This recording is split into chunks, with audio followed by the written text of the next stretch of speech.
World Liberty Financial, le projet crypto de la famille Trump qui achète 47 millions de dollars d'Ether et 47 millions de dollars de Bitcoin pour l'inauguration de Trump comme 47e président des États-Unis. Mais juste avant, on va parler de régulation et d'achat massif de Bitcoin. C'est parti. Bonjour à tous, ici Zephyr et bienvenue pour ce Morning Bull Run. Aujourd'hui, on va parler déjà des nouveaux remplaçants qui vont arriver à la tête de la SEC et de la CFTC. Alors, ce qu'il faut comprendre, c'est que pour l'instant, ce sont des remplacements par intérim, donc il va falloir attendre des confirmations, c'est normal, il y a de l'administration, ça prend du temps. Mais déjà, qu'est-ce qu'on peut dire? Eh bien, on a Caroline Pham qui a été choisie pour occuper le poste de présidente par intérim de la CFTC.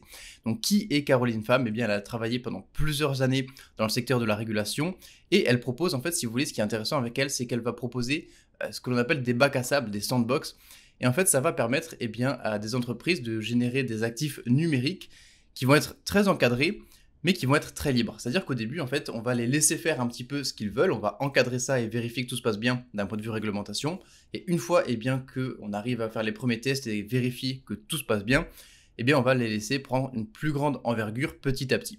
Donc vraiment, c'est commencer local et ensuite faire grandir ce genre d'actifs.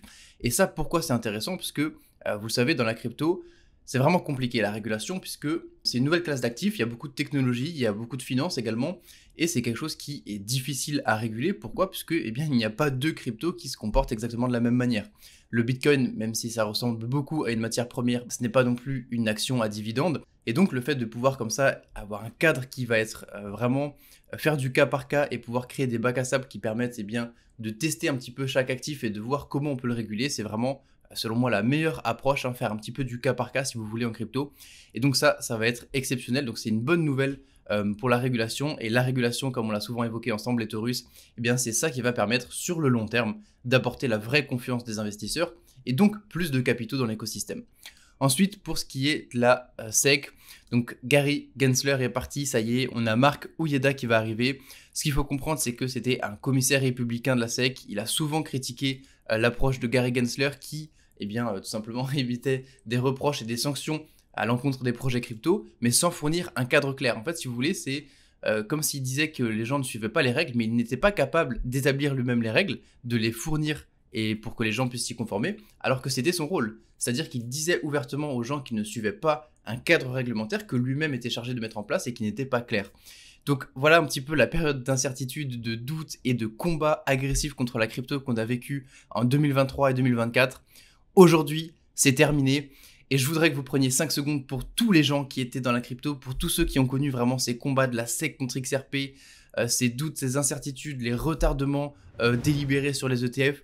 Si vous avez connu la crypto pendant l'époque Gary Gensler, allez dans les commentaires et dites-moi j'y étais.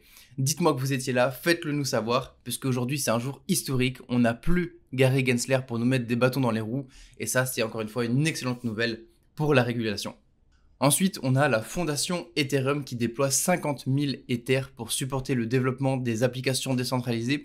Ça c'est intéressant. Alors qu'est-ce que c'est la fondation Ethereum? C'est tout simplement une association à but non lucratif qui est là en fait pour développer tout l'écosystème Ethereum. Vous le savez probablement, mais Ethereum c'est plus qu'une simple blockchain, c'est plus qu'une simple crypto-monnaie, c'est tout un écosystème. Ethereum c'est vraiment un nouveau paradigme de penser la finance, c'est vraiment un nouveau paradigme de pratiquer également la finance. Et forcément, comme c'est nouveau, il y a besoin de beaucoup de développement. Et qui dit développement dit fonds nécessaires à amener. Forcément, il faut mettre les sous sur la table.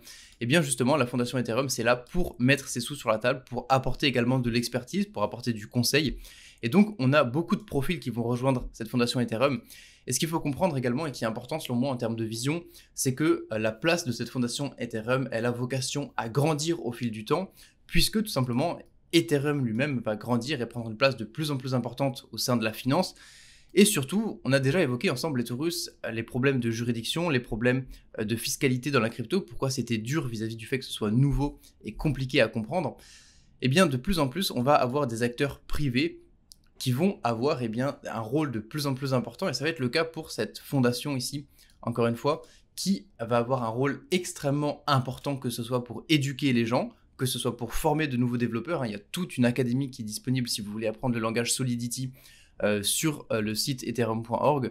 Vous avez comme ça beaucoup de ressources qui vont être mises à disposition des gens et de plus en plus, eh bien, ces ressources vont s'accumuler et vont être disponibles grâce à la fondation Ethereum qui va donc avoir un rôle de plus en plus important puisque ça va être le rôle d'orienter les nouveaux arrivants dans la crypto-monnaie. Et donc forcément, ça va demander de l'argent. Et donc ici, vous voyez que le développement d'un point de vue de l'écosystème se fait à grand coût de 50 000 Ethers. Je vous laisse calculer combien ça fait en dollars, mais on est sur des montants relativement importants. Donc si vous voulez suivre en direct avec nous l'évolution de cet écosystème crypto qui va prendre de plus en plus de place dans le monde, la seule chose que vous avez à faire, c'est vous abonner. Et chaque jour, on va voir ensemble comment évolue ce monde et dans quelle direction on va. Ensuite, on a Michael Saylor qui nous tease un nouvel achat de Bitcoin. Donc qu'est-ce que c'est ?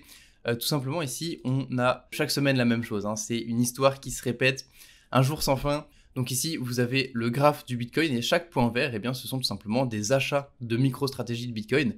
Vous voyez qu'on est dans une période de forte accumulation. Donc ils achètent beaucoup en ce moment. Et ce qu'il faut comprendre, c'est que chaque semaine, Michael Saylor publie ce graphe en disant les choses seront différentes demain, ou il me tarde de voir le prochain point vert, ou quelque chose dans le style. Et donc ici, voilà, encore une fois, probablement demain, nous allons avoir une nouvelle qui nous dit que MicroStrategy a racheté plus de Bitcoin. Donc forcément, il y a du bon côté à ça, puisque ça achète énormément en termes de volume, donc forcément, ça crée une traction à la hausse. L'inconvénient, bien sûr, c'est que ça crée une grande centralisation de Bitcoin. Vous voyez, ils en ont déjà 450 000 pièces, donc ça fait plus de 2% du Bitcoin total. Et il faut même comprendre que c'est probablement plus de 2% en fait, puisque il y a ce que l'on appelle l'offre totale, c'est-à-dire la totalité des bitcoins qui seront jamais émis, et il y a ce qui est vraiment utilisé, parce qu'il y a des bitcoins qui sont perdus au fil du temps. Par exemple, le wallet de Satoshi Nakamoto, il y a de fortes chances que plus jamais il ne déplace de bitcoin. Pareil, il y a beaucoup comme ça de portefeuilles bitcoin. Vous avez probablement déjà entendu l'histoire de cette personne qui a jeté un vieux disque dur qui contenait ses clés publiques et clés privées dans une décharge et qui a essayé de fouiller les décharges pendant des années, puisqu'il y avait peut-être 100 000 bitcoins sur la clé, j'ai plus le chiffre en tête exact, vous chercherez. Mais ce que je veux vous dire, c'est que y a beaucoup de portefeuilles Bitcoin comme ça qui sont perdus. Et donc, la vraie supply du Bitcoin, celle qui peut bouger et donc celle qui potentiellement a un impact sur l'offre et la demande et donc sur le prix, elle est beaucoup plus faible que 21 millions de Bitcoin. Donc, ça veut dire que MicroStrategy détient bien plus que 2% de l'offre de Bitcoin qui est disponible et qui peut potentiellement bouger et donc impacter le prix. Et donc, forcément, si dans un an et demi, MicroStrategy commence à vendre, ça pourrait lancer à lui tout seul un bear market. Donc ça, c'est un petit peu l'aspect négatif de cette grosse centralisation de Bitcoin. Et enfin, on y arrive, le World Liberty Financial, donc le projet de la famille Trump, qui a acheté pour 47 millions de dollars de Bitcoin, 47 millions de dollars d'Ether, pour célébrer l'inauguration de Trump comme 47e président des États-Unis. Et enfin, on y arrive, World Liberty Financial, donc le projet crypto de la famille Trump, un projet de finance décentralisée qui va probablement être vraiment important au cours du bull run qui arrive. Ce qu'il faut comprendre, c'est que ce projet, pendant l'investiture de Donald Trump et même plusieurs heures et plusieurs jours avant, a accumulé massivement de la crypto-monnaie. On va le voir ensemble. Ici, on se retrouve sur Arkham, donc qui est une plateforme d'analyse de data on-chain. Extrêmement important la donnée on-chain puisqu'on peut analyser énormément de choses et on ne peut rien cacher sur la blockchain. Et donc, qu'est-ce qui s'est passé pendant l'investiture et même avant ? On a le projet crypto des Trump qui a accumulé énormément de crypto. On va le voir. Donc, qu'est-ce qu'on a accumulé ? On a accumulé de l'Ether en grande quantité. On a accumulé du Bitcoin, donc 47 millions de dollars de chaque, au cours de plusieurs transactions, bien sûr. Et également d'autres crypto-monnaies. On va le voir, vous voyez ici, on a du ENA. ENA qui est la crypto-monnaie d'Ethena, le projet crypto qu'on vous a déjà présenté sur Telegram, on y revient dans un instant.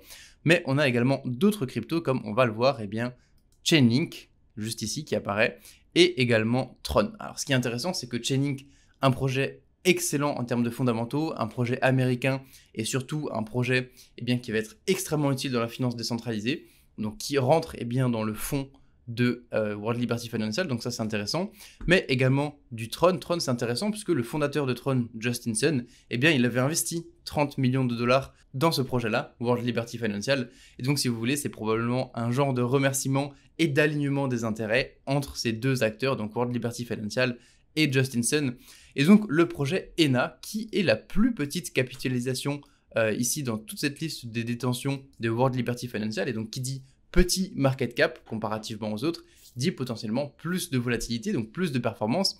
Et ce qui est intéressant, c'est que ce projet, on vous l'a présenté sur le canal Telegram de Moon. Donc quand est-ce qu'on l'a vu ? On l'a vu le 30 septembre 2024 à un prix de 38 centimes. Et donc, où est-ce que c'était, vous le voyez ici, on était sur ce cercle orange. Et depuis, on a eu quand même une jolie valorisation du projet, puisqu'on est parti de 38 centimes. On a fait au passage 242% en plus. Et actuellement, on est à plus 100%. Donc, on est sur un peu plus d'un fois deux. Voilà, le bull run n'est pas encore à son plein potentiel. On n'a pas encore vécu la grande alt season. Et on est déjà sur un x2. Donc ça, c'est un petit peu ce dont profitent les membres du canal Telegram. Le genre de pépites crypto qu'on veut vous partager. Donc si vous ne voulez pas rater le prochain Ethena, le prochain Ondo, la prochaine crypto qui va profiter de l'arrivée d'institutions dans le secteur des crypto-monnaies, rejoignez le canal Telegram puisque c'est là-dedans qu'on vous partage un maximum de valeur au quotidien. Et c'est ça qui va vous permettre d'atteindre des résultats exceptionnels pendant ce bull run. Voilà pour ce point sur les actus, c'était Zephyr et on se retrouve directement avec Apollo pour un point technique sur le marché crypto, voir un petit peu comment les liquidités ont réagi vis-à-vis de ces annonces qui ont eu lieu récemment. Merci Zephyr pour ce point actu et bonjour les Taurus, ici Apollo pour le point technique de ce Morning Bull Run. J'espère que vous êtes en forme ce matin. Alors aujourd'hui on va aller voir Bitcoin, on va aller voir Ethereum et on ira faire un tour également sur Link. On va pas forcément aller voir le ENA puisque je vous ai fait un point technique complet sur ENA dans le premier épisode de Trend Analysis, la vidéo qui est sortie hier soir. Donc si vous voulez profiter de toutes ces informations, des zones absolument incroyables qu'on a actuellement sur les altcoins, je vous invite tout simplement à aller voir la vidéo d'hier soir, après évidemment la fin de cet épisode de votre Morning Bull Run. Alors si on revient sur Bitcoin, on se retrouve ce matin donc avec un Bitcoin à 102 250 $. On voit qu'on a réintégré notre range, notre phase de consolidation. Si on fait un retour sur ce qui s'est passé sur ce début de semaine et également donc sur la semaine dernière, on a été chercher cette zone de liquidité qu'on avait accumulée depuis la fin novembre et on a très bien réagi sur notre zone clé ici avant de venir clôturer tout simplement au-dessus des 100 000 $. Donc avec cette bougie relativement impulsive, on a réintégré le haut du range, ici la moitié haute de notre consolidation. Et si on descend sur du daily, ce qu'on avait dit, tout simplement, c'est qu'on avait une trendline ici qui est arrivée à maturité.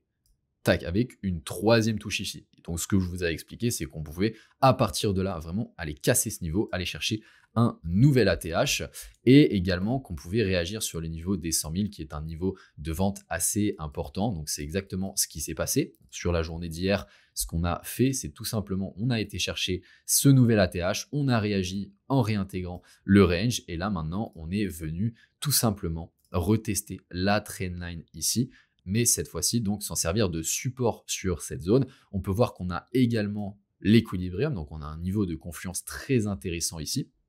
Donc pour le moment, tout simplement, ce niveau tient. Donc maintenant, on pourrait s'attendre à tout simplement aller chercher des nouveaux plus hauts à partir d'ici. On pourrait revenir encore une fois, consolider peut-être un petit peu sur les prochains jours sur cette zone. Ensuite, aller chercher le niveau des 110 000. Voire également une contraction de la volatilité serait l'idéal ici, avant d'aller plus haut et d'aller chercher donc notre niveau des 120 000.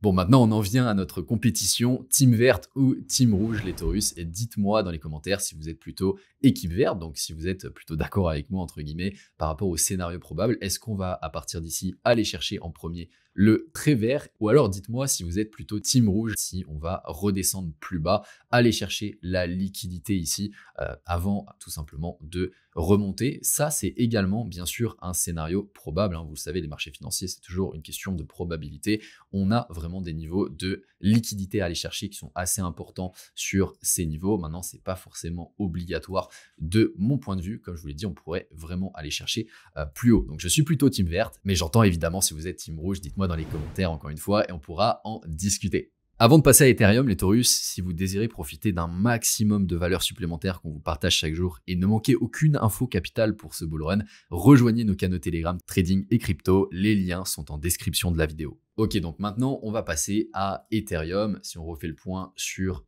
le weekly également, tout simplement la semaine dernière, on a eu cette bougie en sweep and close qui est revenue sur notre zone clé. Donc c'est vraiment comme Bitcoin, on a été chercher cette liquidité, on est venu réagir sur cette zone clé et cette semaine, on est en train de consolider à l'intérieur du range de la semaine dernière. Ici, sur Ethereum, on peut voir qu'on a un beau triangle de compression ici également et on est toujours à l'intérieur de ce triangle. Maintenant, on a toujours la possibilité de revenir en dessous, aller chercher cette liquidité. Donc même scénario encore une fois que Bitcoin, avant de remonter, on peut voir qu'on a très bien réagi sur notre zone clé ici, avec encore une fois la troisième touche sur la trendline. Donc on a fragilisé ce niveau de résistance dynamique. Maintenant, on pourrait très clairement s'attendre prochainement à tout simplement aller chercher des nouveaux plus hauts sur Ethereum. Quand vous voyez un triangle de compression comme ça, tout simplement, dites-vous que c'est comme une cocotte minute. On est en train de monter la température pour aller tout simplement exploser par la suite. Évidemment, ça peut exploser dans les deux sens, mais là, on est plutôt tourné vers une continuation haussière à partir de ces niveaux. Maintenant, encore une fois, on peut aller redescendre encore un petit peu plus bas pour réaccumuler sous ces points bas avant de remonter, tout simplement. On va terminer avec le Link qui est vraiment dans une configuration incroyable actuellement. Si on remonte même sur du monthly, on peut voir que sur ce début de mois, on a été retesté la fair value gap mensuelle qui est juste ici. On a très bien réagi sur cette zone qui est également en confluence avec cette zone de bloc juste ici. Et sur le weekly, on a eu la semaine dernière un sweep and close. Ici, sur la bougie précédente, on est venu ici chercher cette liquidité méchée, pour clôturer de manière haussière ici, au-dessus des corps des semaines précédentes. Donc ça, c'est vraiment très bullish. C'est pattern de sweep and close et avec une englobante. Donc vraiment très intéressant. Et si on descend sur du daily, on avait ce canal de réaccumulation qui s'était formé et on vient tout simplement de le break par le haut. On a retesté la zone ici de fair value gap inversée, donc c'est même un BPR puisqu'on a deux fair value gap, une fair value gap baissière ici, une fair value gap haussière qui s'alignent. On a été retesté ce niveau, on a bien réagi sur la zone. Maintenant, on pourrait s'attendre à aller chercher des nouveaux plus hauts, tout simplement sur le Link.